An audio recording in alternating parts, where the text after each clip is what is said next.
In times like these, we all need a word of encouragement. From pastor and best-selling author Max Lucado comes the Max Lucado Encouraging Word podcast. With over 40 years of ministry and more than 145 million books sold in 50 languages, Max shares the greatest story ever told, the living Savior who brings hope for a lifetime. Through rich biblical insight, heartfelt storytelling, you'll be reminded that God is always near, always for you, and always in you. Listen to the Max Lucado Encouraging Word podcast, where hope meets your day. Subscribe now wherever you get your podcasts.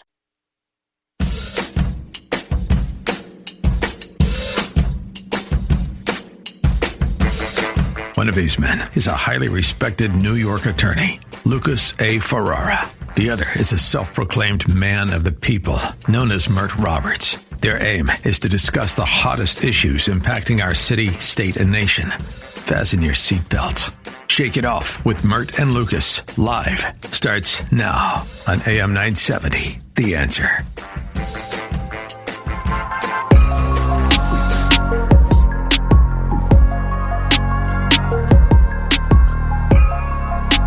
That's a little weird, Alex. What's that one called? All right, Lucas, this is called Lost by Contra. Lost. Well, let's spend a few minutes talking about someone who has lost her way. That would be Candace Owens. She's a conservative commentator, or at least many thought she was conservative. But her recent comments have left quite a few people wondering. Do you like Candace, Mert?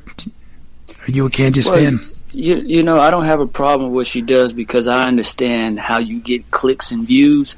And the extreme position she takes certainly achieves that. So I think I don't you're have a hitting it problem. right on the head. But does that make her positions right? Now we're going to take a look. We're going to take a look in a few minutes. Let's go. Yeah, she's never been quiet, that's for sure. You got to give her credit. She engineered her way into the spotlight, clearly with the precision of someone who understood that the internet rewards confrontation and spectacle. Just like you said, Mert, her first public act was back in 2016. I don't know if you remember. She led a project called Social Autopsy, which is a platform that drew fierce criticism from left and right-leaning civil liberty groups. That was a project back in 2016 that attempted to expose people by linking their anonymous comments to real identities. It was widely condemned as a doxing tool, but the controversy gave Candace her first major push of national attention. And then she pivoted. She went into identity politics. Those videos caught the attention of the MAGA media, but her real break came when Kanye West tweeted support for her in April of 2018, Mert, and overnight she went from a niche YouTube personality to a national figure, appearing on Fox News, conservative podcasts, college campus speaking tours. She even joined Turning Point USA as its communications director and became one of the most recognizable faces of the youth conservative movement. And then she went big, even bigger, Mert. She launched a podcast, signed book deals, and became a central figure in the culture war. But here is the problem. Last week, Mert, the week of March 6th to March 7th, she went off a cliff, unfortunately. I mean, that's my opinion. She used a tweet to advise active duty service members to quit the military. On March 6th, Mert, she reposted a clip of former Israeli IDF chief Benny Gantz discussing possible, quote-unquote, boots on the ground in Iran. And Candace's response was, ready for this, Mert? Do not join or remain in the United States military. Trump has betrayed America and expects you to die for Israel. Wow. Now, you think it would stop there, right, Mert? I'll get your reaction in 1 second. She went even further. She said, there is no honor in being led by dishonorable men to your death. Double wow. And ready, one more, Mert. The next day, she doubled down even more, and this is what she said. And you're going to love this, Mert. Ready? Do not sign up for or continue to fight for the U.S. military, this war is on behalf of satanic pedophiles. Find the legal means to exit the military. Do not fight for child rapists. Come home. Triple wow. Satanic pedophiles, child rapists. That is off the cliff. What do you think is happening? What do you think is happening to her, Mert? Well, let's not try to say what's happening to her like this might not be intentional on her part, because you're already stirring the pot to try to make this out to be somebody who might be crazy. Somebody who might be sounds insane. Crazy. Wait, what do you mean? Well, Mert? hold on a second. You don't think Hold on, causing? It's not clear who she's calling a satanic pedophile, but I would imagine she's referring to the president of the United States. Listen, I'll explain. You just had your chance. Let me explain it. You're amped up again. You like to get excited about these type of things. Listen. Well, I take people when they use words, they're supposed to use words carefully. She's very intentional with what she's doing. She's been very calculated from the beginning. Now, it is very clear that there are a lot of people out there who supported Donald Trump because he said no new wars. Everybody is familiar with this if you're paying any kind of attention to what politics in America. So when she's going on her tirade and she's sending out tweets and she's talking about anybody who's in the military who felt like Donald Trump would not put you in risk and put you into another war and put your families and your lives at risk by thrusting you into something that he said was unjust and not right to begin with. We're in all these wars, and Donald Trump is always talking about no new wars. And then all of a sudden, all the MAGA supporters out there who are just fervently supporting Donald Trump, and now they have to look at this man betray them. They have to look at this man thrust us into a war, and they have to sit there and they have to do mental gymnastics to try to excuse this away. But I give her credit because she's not using mental gymnastics. She's calling out a broken promise. She's doing something that takes a lot of courage. Now, because she's not an elected official, because she's not in government, because she just is a citizen using her First Amendment right. Alex might know the name of that senator who's being persecuted right now, and his benefits are being taken away because he was a soldier, and he said Mark Kelly from Arizona, with the guy from Arizona, the traitorous, you know what, that was telling the military about lawful orders and questioning the orders of the superiors. I got you. That's not Candace Owens. Candace Owens, as far as I'm concerned, has never served in the military. So everything she's saying, she can take a step back and say, hey, I don't know how the military really works.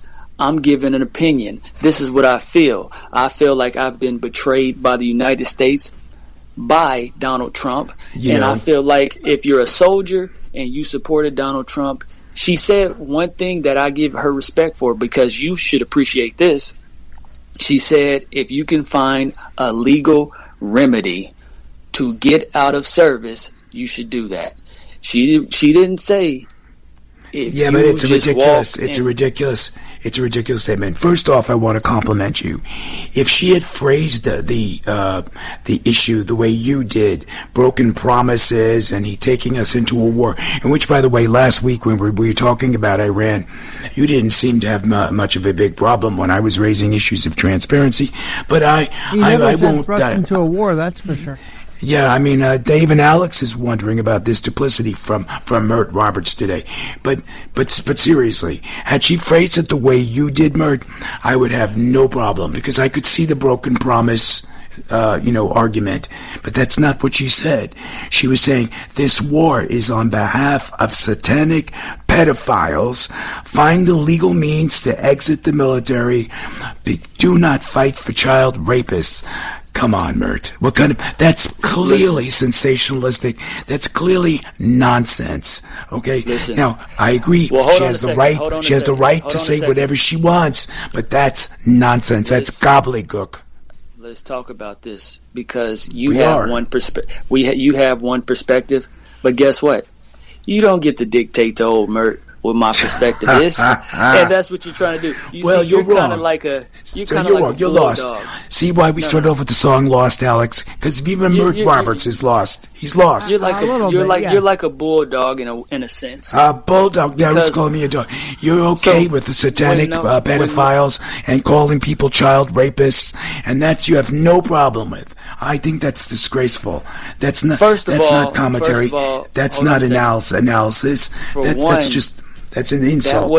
That wasn't meant for you. That's meant for her audience. If you happen to view this, then that's on you. But this wasn't meant for you. This is for her audience. That would be like a comedian who's very vulgar and they say all this outrageous stuff. Wait, she is telling members of the military to exit the military. Upon their content, and all of a sudden you want to get offended because you stumbled upon some content that wasn't meant for you. Well, her audience responds positively to this because this is how she got famous in the first place, saying the outrageous, going there, giving them content that goes beyond with somebody like a Lucas Ferrara, because you're very safe. You would say nice things and you keep it all polite, but sometimes people want people to go to the edge, but and that's over sensationalist. The edge. You know what, Mert?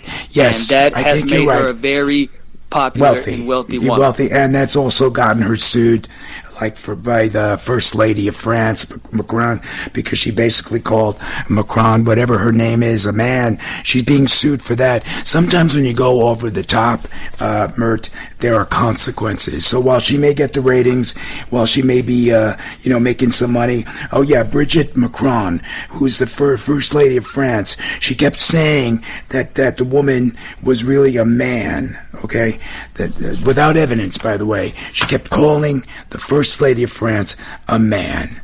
I mean, come on. Listen, I think she's lost it, and that's preceded this. That's before this. And by the way, the experts are in an uproar. Well, can you slow down for a second because you're going real fast? Let me address what you just said.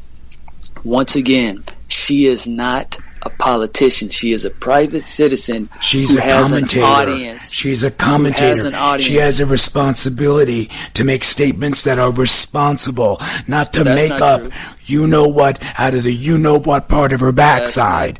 That's nonsense. I hate to tell you, but that's not true. That's what you would like. That's what you would like her to do. But she has no responsibility to you because you're not a fan. Her fans who pay for her podcast or however she's making her money, she has YouTube. a responsibility. You go on YouTube and you just surf and you look for Candace Owens and she's there. Okay. If you never click that play button, you will never hear any of this stuff. So she has no responsibility to you because you're not being forced to listen to her. Her fans are the ones she's saying this stuff for, and if they like it and they agree with it, who are you, Lucas Ferrara, the bulldog, to tell them that they're wrong? Now, look, while she's not subject to military law, okay, because she's a private citizen, she's encouraging people in the military to violate the law, the Uniform Code of Military Justice, Mert. Do you know what all the laws that they would be violating? Article 85, desertion. Article 86, absence without leave. Article 92, failure to obey orders. Article 134, conduct prejudicial to good order and discipline. She is free to criticize policy. She is free to oppose military action. I get it. She's free to express political views. But Mert, urging troops to abandon service is something else entirely. And minimally, if it's not illegal and she's not going to get arrested for it, she should be ashamed of herself. Okay, that's where I'm coming from. Well, being ashamed and going to the steps or to the depths that you're trying to go to, and you're very dangerous if you're trying to say what I think you're trying to say. If you think she should be arrested for using her free speech No, then you are a she's monster, free. my friend. I started off by saying, I just said a few minutes ago, she's free to express herself, but it is irresponsible because she is exposing others. You're saying her fans, well, the fans in the military that take her for word for it, they can end up in the clinker. Go ahead. She is not an expert in military law. But then she should shut up. She should shut up. She is not someone who has claimed to be an expert in military law. So she's not an expert, but she's telling people what to do. Does this make sense to you? Well, hold on a second. Slow down. Wait, slow down real quick. That makes no sense to me. She is. Her audience should just stay anti-Semitic. I think they should learn the other side of this argument, honestly. I need you guys to slow down because you're going so fast. Listen to me. Well, she has a fan. We only got a few minutes left. Go. She has a fan base, and she's speaking to her fan base. You guys should stop paying attention to her, and it won't affect you. Well, this has been on all the media. It's been reported widely, Mert. That's why we're talking about it. Why are they reporting it? They don't have to report it. Because it's absurd. It's stupid. No, I mean, they're reporting it because she's a popular figure, and they can use her to boost their ratings. So it's all incestuous type of interaction. It is. And everybody's... Let me give you a few of the reactions in the few minutes we have left. Steve Guest, a GOP strategist, wrote, "Why anybody takes Candace Owens seriously anymore is beyond me." He has a point. This is a stunning level of anti-American hatred. He has a point, and you should take his word, and y'all should go listen to somebody y'all like. Go listen to some old Bill O'Reilly tape. Well, maybe she should talk more responsibly. An Army veteran, Dr. Brian Cox, said the prospect of a current service member deciding to leave the military because Candace Owens, of all people, told them to do so is comical. Thank you, Candace. You're truly a national treasure. So if she does that and she loses all her fans and she becomes broke and poor, are you going to go save her day and give her millions of dollars just to shut up and not say anything? I'll get her lunch. I'll get her a coffee. But yeah, exactly. Yeah, that's it. So you're that's not all willing she's going to get. You're not willing to pick up the tab on all these millions she's making, and you're trying to tell her she should stop talking and paying her bills with her.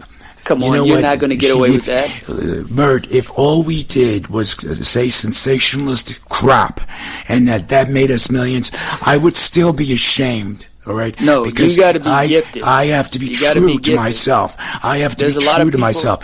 I'm not going to call you, Mert, a satanic pedophile, right? I'm not going to call you a child rapist. I would never do that. I would never call anybody that, even if it's true, right? There's a lot of people who say stuff and they never become famous. You have to have some skill. You have to have some flair that she has. So you could try to imitate her, but there's lots of imitators who go nowhere because they don't have the formula. She has a formula that works, and you need to mind your business and go look at whatever form of media you want to hear. Whoever speaks the way you want to be spoken to, go listen to them. But don't try to silence this woman. Let her speak. And you're trying to take that away from her. I can't believe you. There's a line between political commentary, Mert, and urging actions that would violate the law, in this case, the military law. And Owens stepped on that line, and for the first time in a long time, the country stepped back. And I certainly hope there are consequences. Well, my friends, there's no stepping back from this. You're listening to Shake It Off with Mert and Lucas Live. We are truly honored to have you along with us for the ride. Would you believe, guys, this is episode number 88. Come on, let's hear an amen. Amen. They're a little slow today. This is Lucas Ferrara, and we're ever mindful that without you, we're nothing. We've got some great guests in store for you. Before we unleash them, let me reintroduce you to my esteemed co-host, the amazing man of the people, the one, the only Mert Roberts. You heard from him. He's officially called the Terminator, and now you know why. Engineering and producing the show, none other than Alex Garrett. He's got a 5-star rated podcast, one leg up. Ashley Ferrante's working control. Thank you all. We have some special guests when we come back. Michael J. Menard. He's the author of Greater Than Gravity, so don't go away. When we come back, Menard joins us. He's the man. He's promised insight, inspiration, and absolutely no emotional homework. We'll see how long that lasts. We'll be back after this break.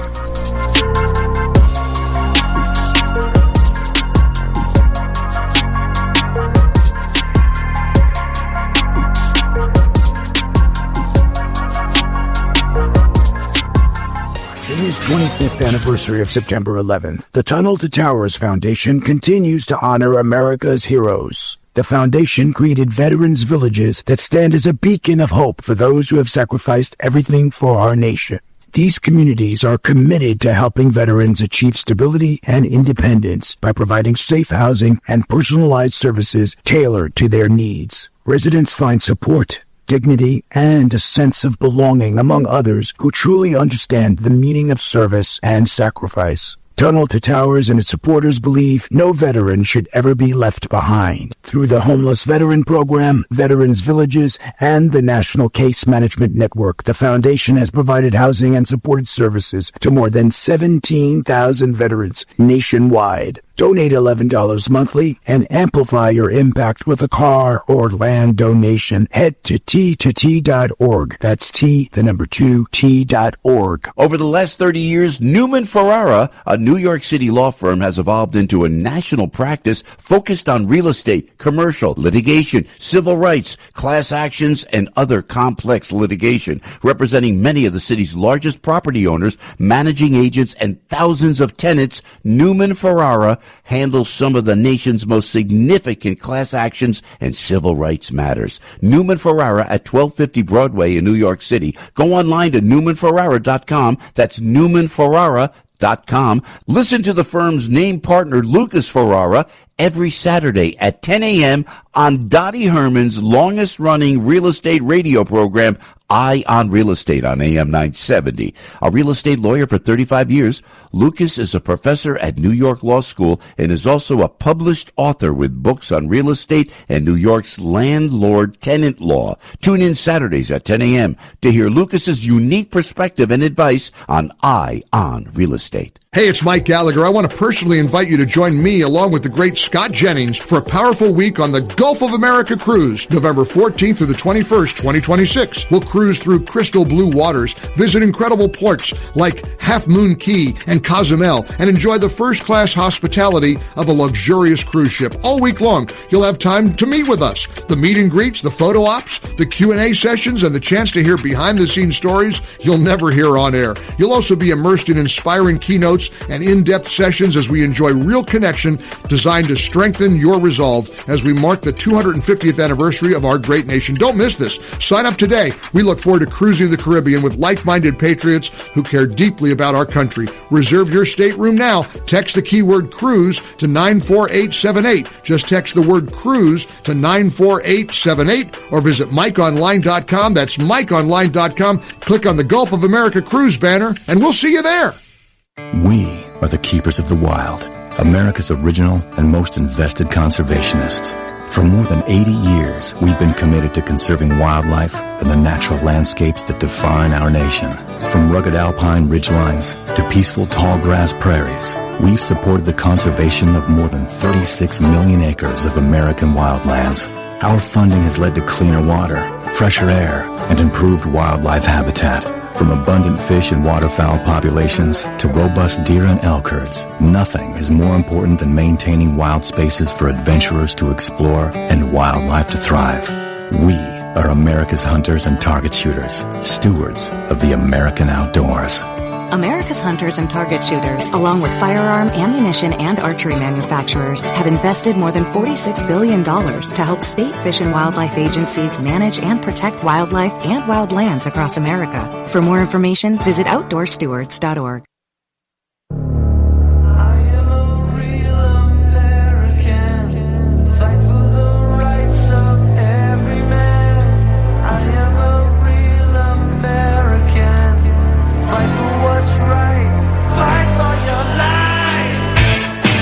Welcome back to Shake It Off with Mert and Lucas, live on AM 970, The Answer.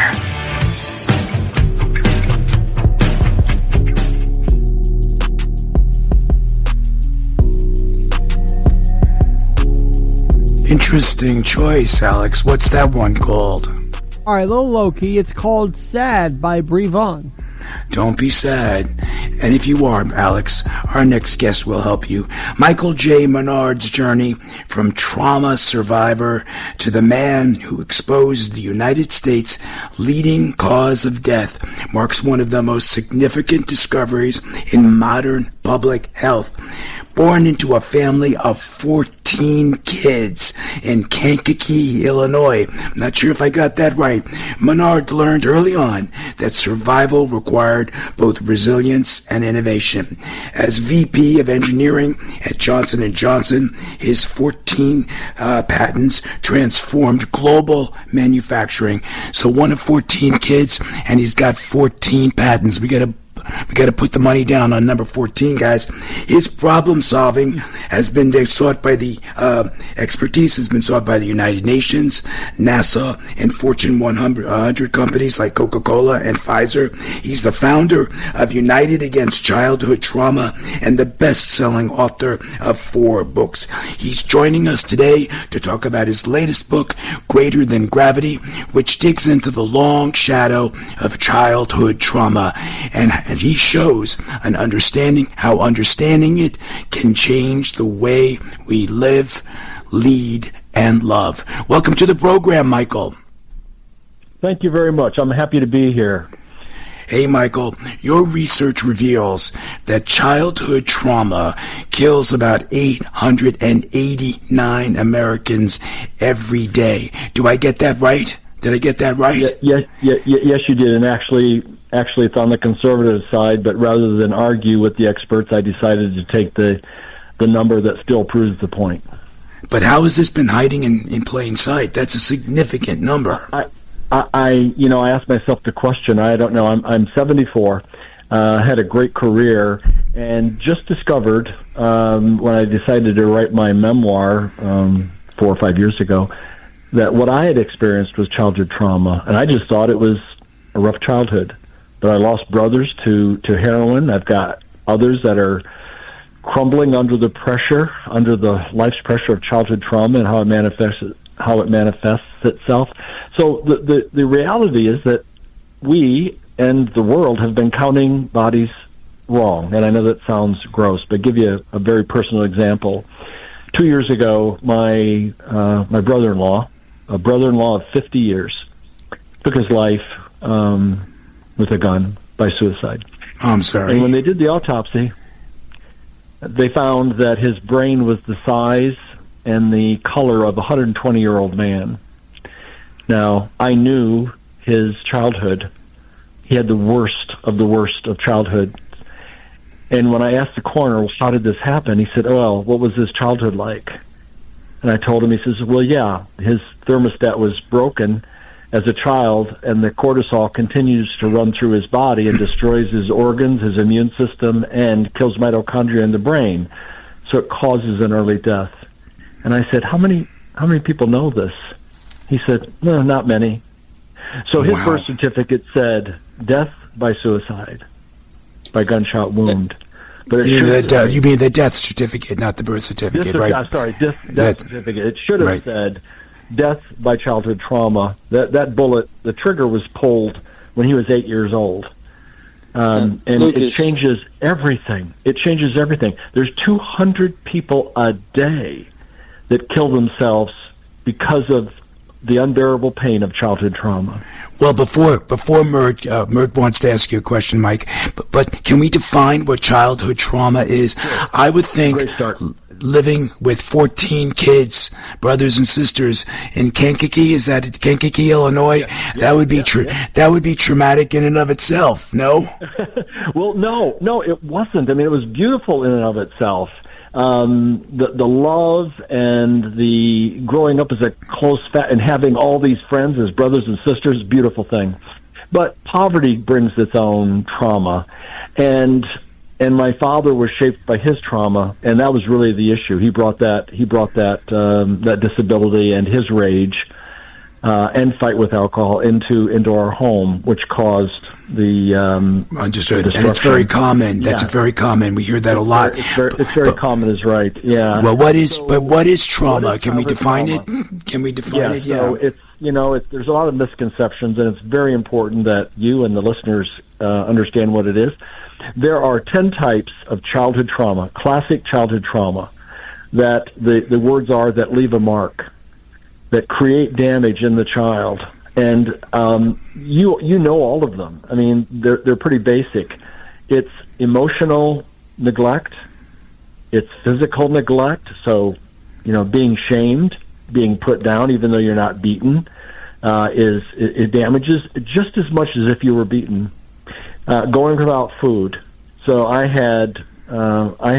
experienced hunger as a child. A lot of my siblings did as well. That creates a food insecurity that is very damaging to your psyche. It creates obesity. So neglect is, those two types of neglect. Abuse, there's 3 types: emotional, physical, and sexual. So now there's 5. The other 5, which make up the 10 that have been defined by the CDC, have to do with a dysfunctional family, primarily dysfunctional parents. Having parents that didn't get along, not just normal arguments, but, beating on each other and criticizing each other. Being without a parent, divorce, right?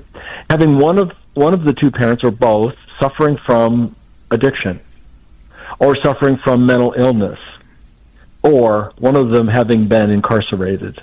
Wow. So that's the 10.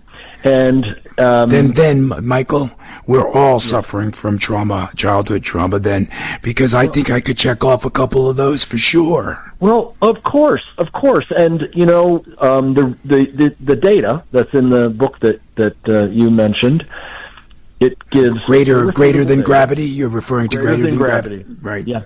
Greater than gravity, how childhood trauma is pulling down humanity, and it's very, very serious. So you say it's all of us. It is, but the data shows that it's about 70 of us have experienced childhood trauma before we were 18. And you know what? The other 30%, they're affected by the people we marry. So it ends up, and almost every family is impacted by it. And you said you've had a couple? Yeah. So I've had 6 of those. Wow. If you have 6 or more, you will die 24 years too soon, on average. I better reduce the number then. I better reduce that number, my friend. Well, if you've had 4, that's when things get really serious with mental disorders like anxiety, depression, bad decision making. You have 11,000% probability of being an addict or an alcoholic. Wow, this is scary. To smoke.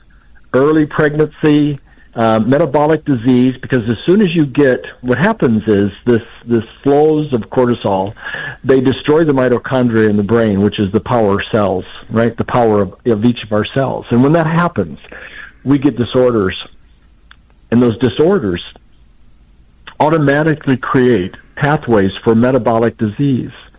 So childhood trauma turns into mental illness. Mental illness turns into heart disease, diabetes, stroke, and it's all irrefutable data. Just like we can trace back now, if you smoked and got lung cancer, it was from the smoking that you died, right? And you took that risk, and you know the probability. It's the same thing now with childhood trauma. We can prove that it's the number 3, and it's probably the number 1. It's because we don't have the numbers, right? People are ashamed. People lie. People withdraw. They don't tell the truth. So even when we get the truth, we hear that it's 70% prevalence. But a study just came out that proved 83% of all high school seniors have experienced one of those 10. Those 10 things are called ACEs, adverse childhood experiences. That's therapeutic jargon, but that's how it's counted in the literature. People talk about their ACEs, but only 2% of the country understands what an ACE is or what childhood trauma is. Right. And that's why I commented earlier. It sounds like it's very common. And I know Michael Mert wanted to ask you a question, but unfortunately, believe it or not, we're heading to our commercial break. So we have to we have to stall just a bit. But folks, have no fear. When we return, Michael J. Menard will rejoin us. You could learn more about him and his work by visiting his website, michaeljmenard.com. That's Menard, Menard, michaeljmenard.com. And his book is Greater Than Gravity. You must read it to save your life and those of you that you love. You'll find it on Amazon or wherever books are sold, and we'll have links on our website, shakeitofflive.com. Mert, Alex, Michael, and I hope you'll stay right where you are. Stay close. After the break, Menard will rejoin us. He's the man that wrote Greater Than Gravity. He's bringing wisdom, wit, and probably a few emotional curveballs. Hydrate now, but come back real fast. Hi, it's Arthur Aidala here for Bay Ridge Mazda, run by my buddy Rob Sabah, a family-owned and operated Mazda dealership. At Bay Ridge Mazda, buying a car feels straightforward, comfortable, and personal.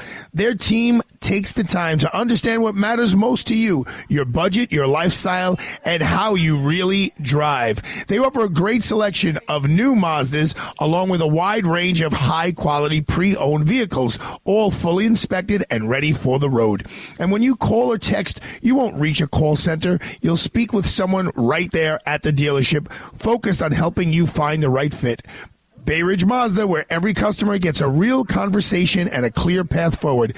Visit them at 9000 4th Avenue in Brooklyn, or call or text 855-332-3476, 855-332-3476, 855-332-3476. Over the last 30 years, Newman Ferrara, a New York City law firm, has evolved into a national practice focused on real estate, commercial, litigation, civil rights, class actions, and other complex litigation, representing many of the city's largest property owners, managing agents, and thousands of tenants. Newman Ferrara handles some of the nation's most significant class actions and civil rights matters. Newman Ferrara at 1250 Broadway in New York City. Go online to newmanferrara.com.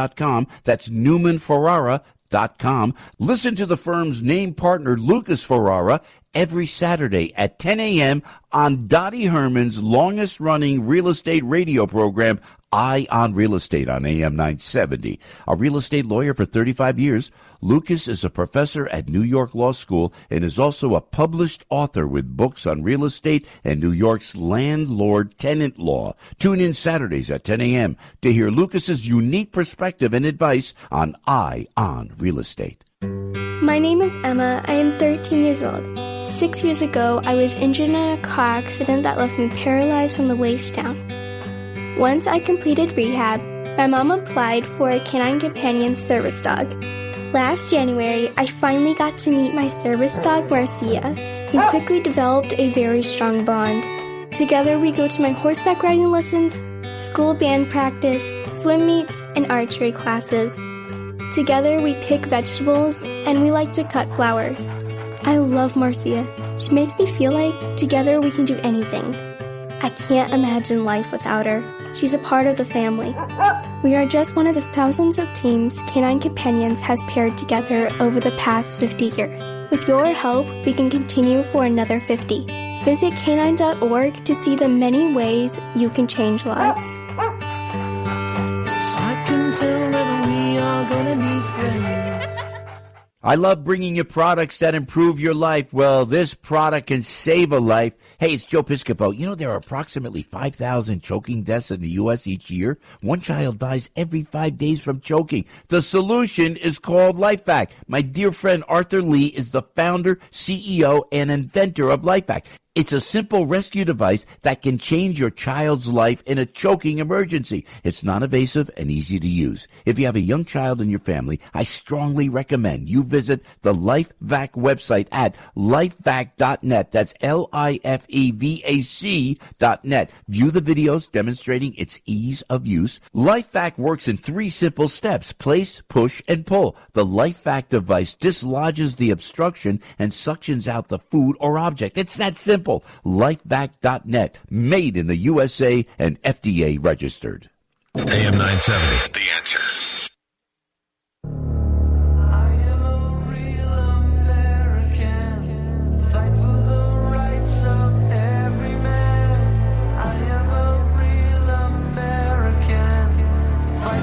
what's right. Fight for your life. Welcome back to Shake It Off with Mert and Lucas, live on AM 970, The Answer. We are back. We've been speaking with Michael J. Menard. He's a survivor advocate and the author of Greater Than Gravity, a book that confronts childhood trauma and its lifelong impact on leadership, love, and identity.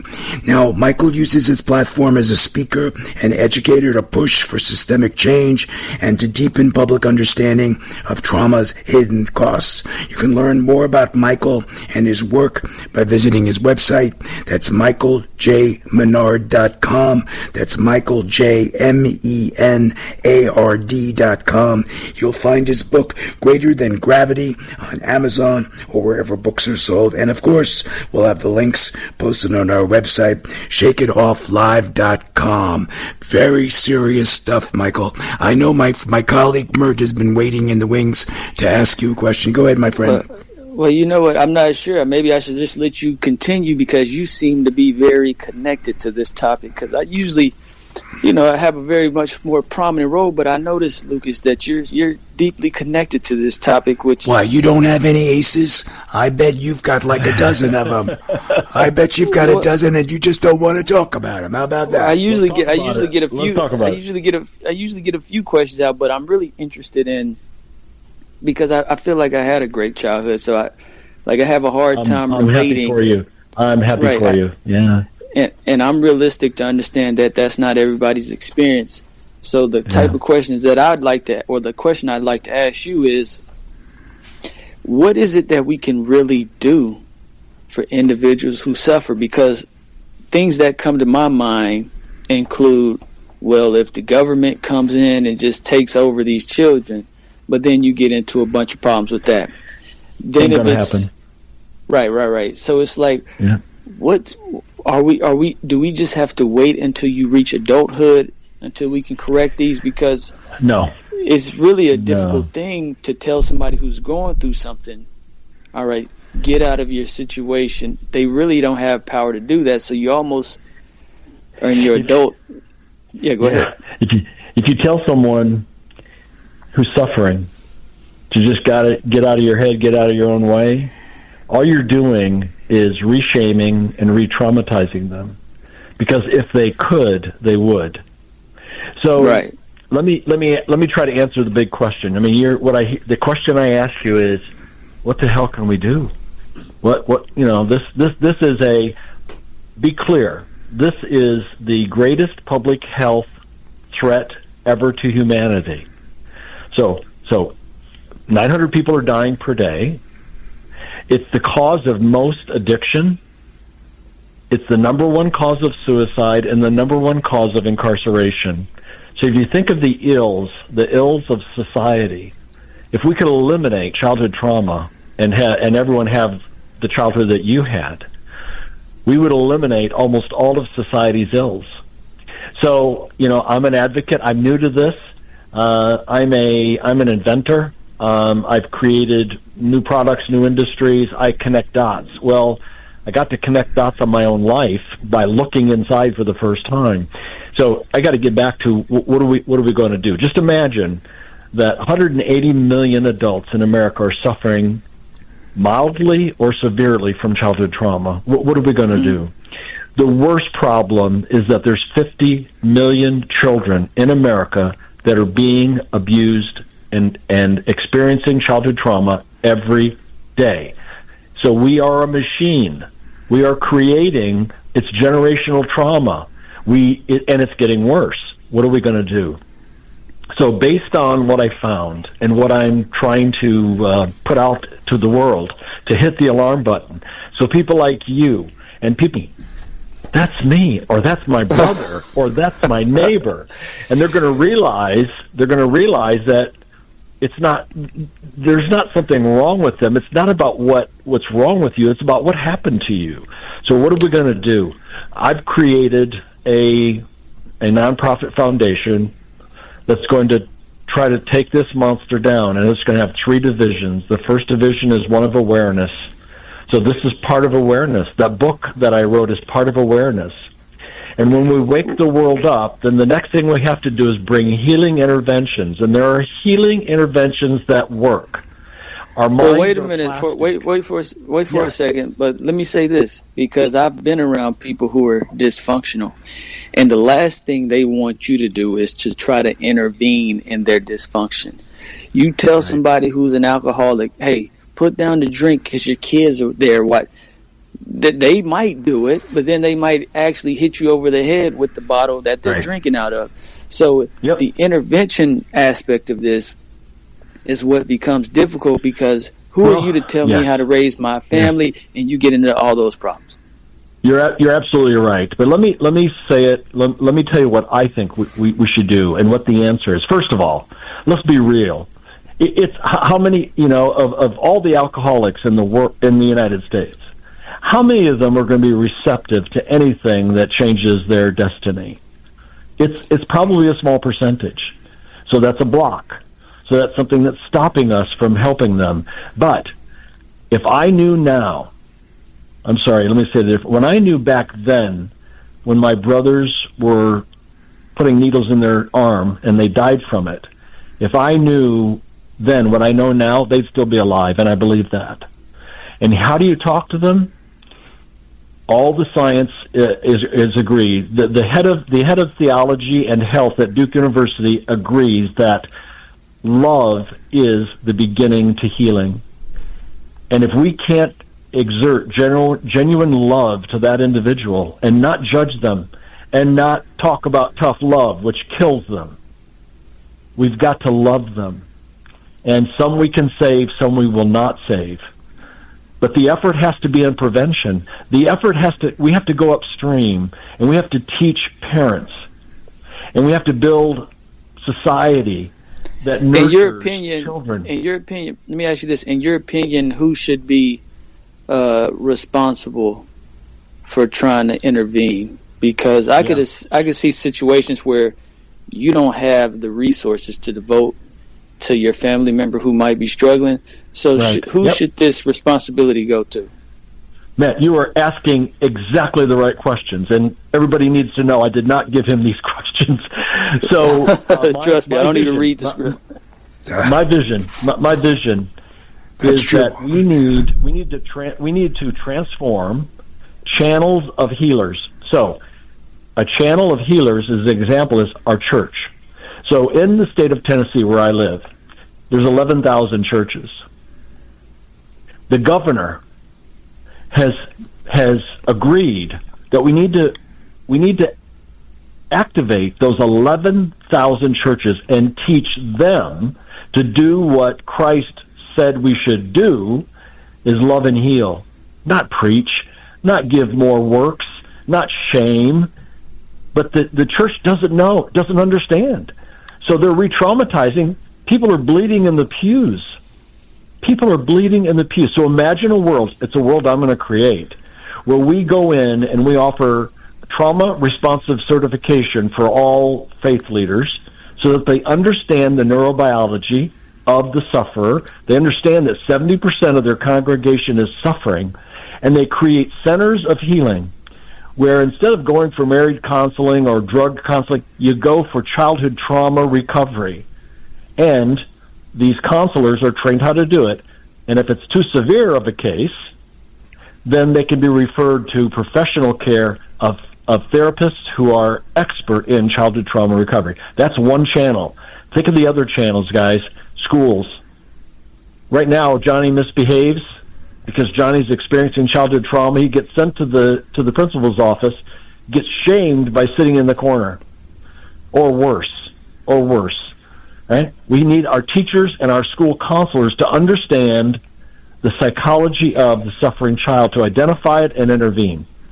What if we put some of these trainers in like a bar or something like that? If we train bartenders for this type of stuff, you think that'd be a better? Because I'm thinking, what if I don't go to church, and what if I don't listen to the people at the school? What if I put somebody in the bar? The next, that's I don't think that would work, and I don't know if it's a serious question because bartenders are there to sell alcohol to make the problem worse. But think of the other channels. Think of your workplace. Think of your workplace being a trauma-responsive workplace that says, we understand, we care, we love you, and we don't want to just get more out of you. That's not what we're doing it. We're doing it because we love you. And we have now a fund, and we have a real employee assistance program that makes a difference. Not friggin' yoga or anti-smoking courses or, diet. No. We need to heal the wounds. Childhood trauma creates wounds in the brain, physical wounds in the brain that need to be healed. And you're not going to get through to them. You're not going to get that addict to stop or the guy to stop taking a drink until they can be healed. And then you have a chance.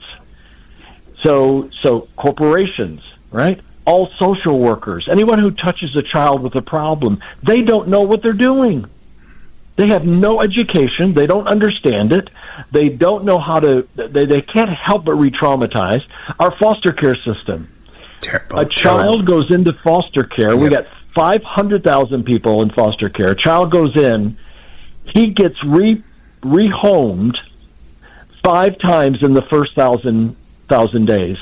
He gets ripped out of his home. He gets put back in the orphanage. And what happens to the child? They learn, I'm worthless. They get traumatized again. Why? Because the foster parents had no idea. They were not trained in how to heal and care for the foster child, so they give the child up. It's a broken system. It's a horrible system. And 40% of those 500,000 kids will be in prison before they're 21 years old. But Michael, let's just talk about the elephant in the room. There are some parents that are not fit to be parents. Isn't that the ugly reality? Well, yes, it is. And that is a reality. But let me give you the other side of that coin. In Norway, if you come out of a hospital with a baby, you have a team around you watching for the health of that baby for the first 18 months. If that mother needs food, it's delivered. If she needs counseling, it's delivered. If she needs a night out because the baby's been crying for weeks because of a colic stuff, they have babysitters. They have almost zero childhood trauma in Norway. Why? They go upstream. What about our kids? 54% of children born in America in 2024 were born to single mothers.